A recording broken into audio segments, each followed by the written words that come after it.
Hello, and welcome to today's movie review. Today we're going to take a look at the Lego Movie 2, the second part. This is a direct sequel to the 2014 film The Lego Movie, but it is set 5 years after the events of that film. I'm not going to get too much into the plot of the film as I'd like to keep this fairly non-spoiler.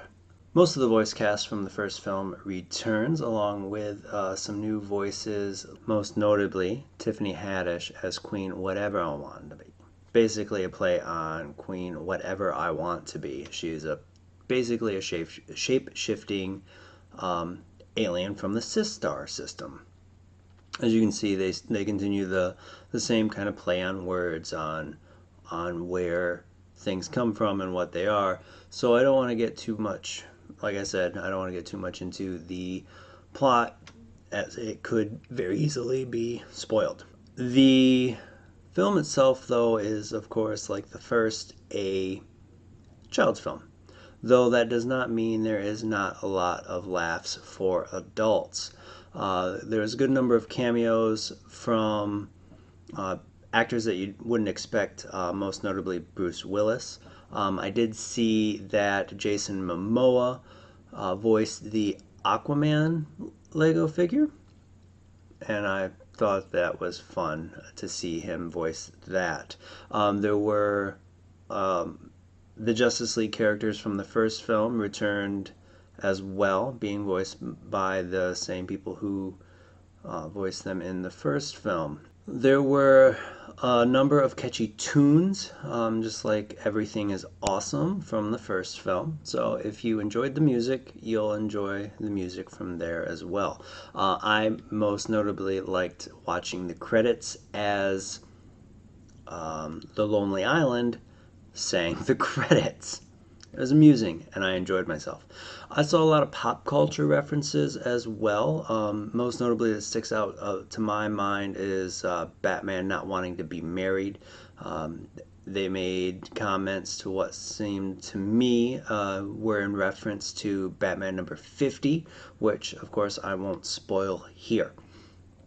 And they also mentioned his previous films, going through each actor again like they did in Lego Batman. While this is predominantly a kids film, there are things here for adults as well, most notably cameos and looking and seeing all of the pop culture references. I myself enjoyed the film, as well as my wife and 13-year-old daughter. This film didn't have any strange kind of violence. It was Legos, so there of course is the Lego destruction like any normal child would go through with their Lego bricks, destroying and rebuilding and destroying and rebuilding.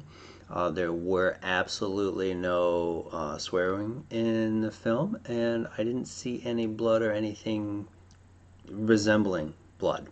Overall, a great film for the whole family to go out and see, and one I do recommend. I don't think you really need to catch up on the first Lego film or the other two in the series before you see this film, though the first Lego movie is not a bad idea to catch, as that film itself was a fun ride.